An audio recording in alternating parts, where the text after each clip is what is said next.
शादी में सिर्फ 2 दिन बचे थे। लड़का खुशी की वजह से नाच रहा था कि उसकी शादी होने वाली है, वो भी एक खूबसूरत लड़की से। दूसरी तरफ जो लड़की थी वो टेंशन में थी कि उसकी शादी होने वाली है उस लड़के से जिस लड़के को वो पसंद नहीं करती। वो सोच रही थी क्या क्या आखिर कैसे वो इस शादी करने से बचे, आखिर क्या करे वो क्या जिससे इसकी शादी टल जाए।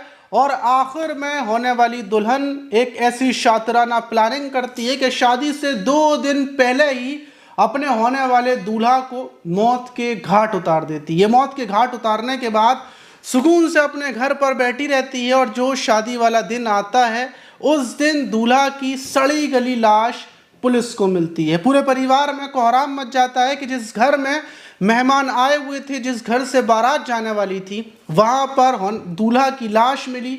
लेकिन सबसे बड़ा सवाल सबके लिए ये था कि आखिर लड़के की हत्या क्यों की। जब पुलिस ने उस लड़की को, पुलिस कातिल को ढूंढते हुए लड़की तक पहुँचती है, होने वाली दुल्हन तक, उसको पकड़ा जाता है और जो कहानी उससे पूछी जाती है कि कैसे उसने प्लानिंग की अपने होने वाले दूल्हा की, कैसे हत्या की, तो उसको सुनकर पुलिस वालों के भी पैरों तले ज़मीन खिसक जाती है। तो चलते हैं और जो आज की घटना है उसको शुरुआत से जानते हैं आखिर तक।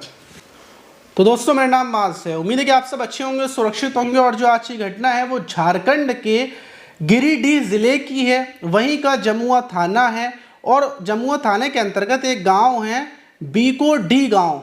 उस गांव का रहने वाला नीरज, जिसकी उम्र लगभग 20 साल थी, और नीरज राजस्थान में रहकर नौकरी करता था, फैक्ट्री में काम करता था। और जो नीरज था उसकी उम्र 20 साल हो चुकी थी। नीरज का कहना ये था, अपने पिता से उसने ये बोला था, जो उसके पिता शुभम है, कि पिताजी मैं तो नौकरी करता हूँ और ज़िंदगी भर मैं नौकरी करता रहूँगा, मेरी ज़िंदगी में कुछ बदलाव तो होगा नहीं। मैं चाहता हूँ कि मैं शादी कर लूँ, जो अपनी पत्नी को राजस्थान ले जाऊँगा, वहीं पर रहूँगा, क्योंकि वो खाना पीना बना दिया करेगी और ज़िंदगी बिल्कुल ठीक ठाक चलेगी। तो नीरज के पिता बोलते हैं कि ठीक है, हम तुम्हारे लिए रिश्ता देखते हैं। जो नीरज के पिता थे वो नीरज के लिए रिश्ता देखना शुरू करते हैं और नीरज के पिता को कोई रिश्ता बताता है कि बिहार के जमुई में एक लड़की है और वो तुम्हारी कास्ट की है, जिसका नाम उर्मिला हाजरा है। वो काफ़ी ज़्यादा सुंदर है। और कुछ महीनों पहले ही ये नीरज के पिता अपने परिवार को लेकर बिहार के जमुई जाते हैं, लड़की को देखते हैं, लड़की पसंद आ जाती है, उसका फ़ोटो क्लिक किया जाता है और नीरज को फ़ोटो भेजा जाता है। नीरज जब उर्मिला को देखता है तो उसके मन में लड्डू फूटने लगते हैं। शादी की खुशी की वजह से वो फूले से समाता नहीं है। उसको लड़की बेहद ज़्यादा पसंद आई थी। वो फ़ौरन अपने पिता से बोलता है कि पिताजी, शादी की डेट फिक्स करो, मुझे लड़की पसंद है। घर में खुशियों का माहौल हो जाता है। दूसरी तरफ जो उर्मिला के परिवार वाले थे उनसे बातचीत की जाती है और शादी की डेट फिक्स होती है 7 जुलाई 2026। अब जो ये नीरज था ये राजस्थान में काम कर रहा था और ये 1 जुलाई को अपने घर वापस आ जाता है, शादी की तैयारियों में लग जाता है। और 4 जुलाई की शाम नीरज अपने घर से निकलता है, अपने पिता से बोलता है कि पिताजी, जो मेरे होने वाले साड़ू हैं सुभाष, उन्होंने मुझे बुलाया है, शायद कुछ कपड़े वगैरह दिलवाएंगे या फिर कुछ बातचीत करेंगे, तो मैं अभी जा रहा हूँ, कुछ देर के बाद वापस आ जाऊँगा। नीरज घर से निकलता है। घर में रिश्तेदार वगैरह सब आ चुके थे। नीरज निकल जाता है, रात हो जाती है, नीरज वापस नहीं आता। परिवार के लोग नीरज के नंबर पर फ़ोन करते हैं लेकिन नीरज का phone switch off. Number switch off जाते ही परिवार के लोग फ़ौरन उसके साड़ू के पास फ़ोन करते हैं और पूछते हैं कि नीरज कहाँ पर है। तो दूसरी तरफ से साड़ू सुभाष बोलता है कि नीरज तो तभी चला गया था, मुझसे मुलाकात करने के बाद थोड़ी सी बातचीत हुई थी, उसके बाद मुझे नहीं पता। अब जब ये बात सुनते हैं वो लोग तो वो और टेंशन में आ जाते हैं और नीरज को चारों तरफ ढूंढते रहते हैं। नीरज का कुछ पता नहीं चलता। सुबह होती है, 5 जुलाई लग जाती है और 5 जुलाई को जो थाना है, जमुआ थाना, वहाँ पर पहुँचते हैं। वहाँ पर जाकर गुमशुदगी की रिपोर्ट दर्ज करवाते हैं कि ऐसे ऐसे नीरज की शादी थी, नीरज गायब हो गया है। जो वहाँ के थाने के पुलिस वाले थे वो बोलते हैं कि ऐसा हुआ होगा, नीरज शादी नहीं करना चाहता होगा, इस वजह से वो भाग गया होगा, गायब हो गया होगा। पुलिस ज़रा सा भी इस मामले पर ध्यान नहीं देती और परिवार के लोगों को बस ऐसे ही कर टाला मटोली कर देती है कि अभी 24 घंटे नहीं हुए, अभी चले जाओ, जब 24 घंटे हों तब थाने में आना। ऐसे कर टाल दिया जाता है। परिवार वापस आ जाता है। नीरज को चारों तरफ ढूंढते फिर रहे थे परिवार के लोग, लेकिन कुछ पता नहीं चल रहा था। और ऐसे ही कर 7 जुलाई लग जाती है और 7 जुलाई को अचानक से जो यहाँ जमुआ थाना है, क्योंकि जो पुलिस थी उसने फ़ोटो को चारों तरफ भेज दिया था, तो पुलिस को सूचना मिलती है कि बिहार का जो जमुई ज़िला है वहाँ का बिचकोटा थाना है, उस थाने में एक लाश आई है और जो बेला के जंगल है वहाँ पर लाश मिली थी और युवक की हत्या की गई है। उसका चेहरा बिगड़ा हुआ है और जो युवक है उसकी उम्र लगभग जवान सा युवक है, तो उसका फोटो यहाँ पर आया है। तो इसलिए जो नीरज का परिवार के लोग थे उनको बुलाया जाता है और जब फोटो दिखाया जाता है तो परिवार के लोग दहाड़े मार मार कर रोने लगते हैं। 7 जुलाई जिस दिन नीरज की बारात घर से निकलनी थी उसी दिन नीरज की बॉडी मिलती है, पुलिस को लाश मिलती है, परिवार में कोहराम मच जाता है। अब सबसे बड़ा सवाल ये था कि यहाँ से 137 किलोमीटर दूर नीरज की बॉडी, मतलब नीरज वहाँ पर क्या करने के लिए गया था और बॉडी वहाँ पर कैसे पहुँची, सबसे बड़ा पुलिस के लिए सवाल ये था। और दूसरा सवाल था कि आखिर नीरज की हत्या किसने की। वहीं जो नीरज के परिवार वाले थे वो बोलते हैं कि नीरज का रिश्ता वहीं बिहार के जमुई से हुआ था और जो बिचकोटा थाना है उसके ही पास गांव है, वहां से रिश्ता हुआ था। तो ज़रूर वहीं जो लड़की है उर्मिला उसने हत्या करवाई होगी और जो नीरज का साड़ू है उसी ने इस घटना को अंजाम दिया है।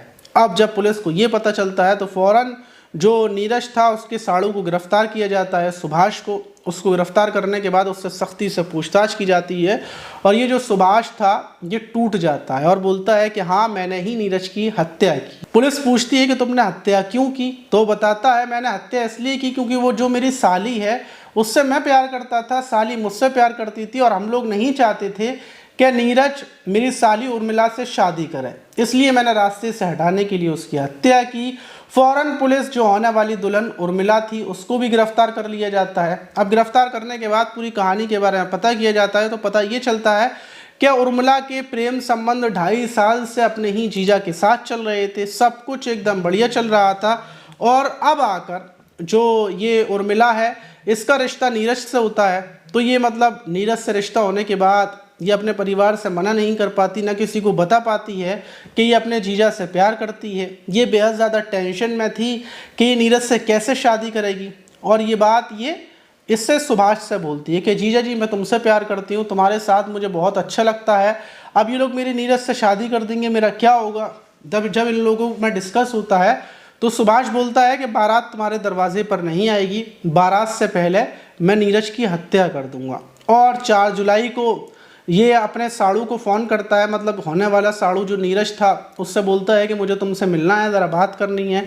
जब नीरज आता है तो नीरज से ये बोलता है कि उर्मिला तुमसे मिलना चाहती है, उर्मिला को तुमसे बहुत ज़रूरी बात करनी है और उर्मिला की फ़ोन पर बात करवा देता है। अब जो नीरज था बोलता है भाई जाहिर सी बात है कि होने वाली दुल्हन से कौन नहीं मिलना चाहेगा। सुभाष बोलता है कि उर्मिला को बहुत ज़रूरी कोई बात तुमसे करनी है, कुछ वो तुम्हें बताना चाहती है। तो नीरज के दिमाग में कई सारे सवाल, कई सारी बातें घूमने लगती है कि आखिर उसकी होने वाली दुल्हन उसको क्या बताना चाहती है, क्या बात करना चाहती है। और वो बिना सोचे समझे सिर्फ ये बोलता है कि ठीक है मैं उर्मिला से मिलना चाहता हूँ। तो सुभाष बोलता है कि वो तो बिहार के जमुई में है, उसके घर जाना पड़ेगा, मतलब घर के पास ही वो आ जाएगी, वहीं पर बात हो पाएगी।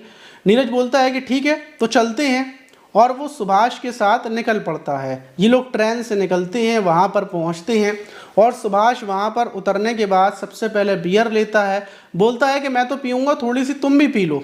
नीरज बोलता है कि ठीक है मैं भी पी लेता हूँ, मुझे इससे हिम्मत आएगी, और नीरज को ये बियर के डिब्बे पिला देता है। और उसके बाद ये बिहार के जमुई के बिचकोड़ा का जो थाना है वहाँ के बेला जंगलों में पहुँचता है, बोलता है कि यहीं पर उर्मिला आने वाली है। नीरज को इसने पहले से बियर पिला दी थी कि नीरज थोड़ा सा कमज़ोर हो जाए, और सुभाष ने अपने एक दोस्त को और बुला लिया था।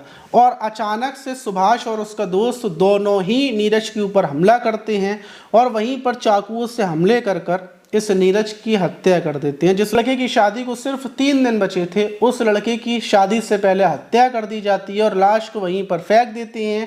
ये सुभाष फिर उर्मिला को फ़ोन करता है, बोलता है कि काम हो गया है, अब हम लोगों के बीच में कोई नहीं है और बस मैं वापस आ रहा हूँ, और नीरज की लाश को यहाँ पर फेंक दिया। उसके बाद नीरज के फ़ोन को स्विच ऑफ कर देते हैं, वापस अपने अपने घर आ जाते हैं। वहीं नीरज के परिवार में जहाँ खुशियों का माहौल चल रहा था वहाँ अब मातम है। हर कोई हैरान है कि मतलब एक लड़की ने, अगर वो अपने जीजा से प्यार करती थी तो वो शादी को तोड़ देती, घर से भाग जाती, लेकिन शादी से बचने के लिए किसी मासूम की हत्या कर दी जाए। बेचारा नीरज जो नाच रहा था, नीरज के बहुत सारे सपने थे, उसकी खुशी का ठिकाना नहीं था, उसके सपनों की, उसकी बेचारे की हत्या कर दी गई। अगर आप चाहते हैं कि इस उर्मिला को फांसी की सज़ा मिले, इसके प्रेमी सुभाष को फांसी की सज़ा मिले, तो आप जो फॉलो का सब्सक्राइब का बटन है इसको दबा दें, वीडियो को शेयर करें और इस वीडियो को ज़्यादा से ज़्यादा लोगों तक पहुंचाएं, जिससे लोगों को पता चल सके और आवाज़ उठाकर लोग सपोर्ट कर सकें इन दोनों आरोपियों को सज़ा मिलने में। आप इस घटना पर क्या बोलना चाहेंगे कमेंट बॉक्स में ज़रूर बताइएगा। मिलते हैं किसी और वीडियो में, जब तक के लिए अपना ख्याल रखें, सुरक्षित रहें, सावधान रहें।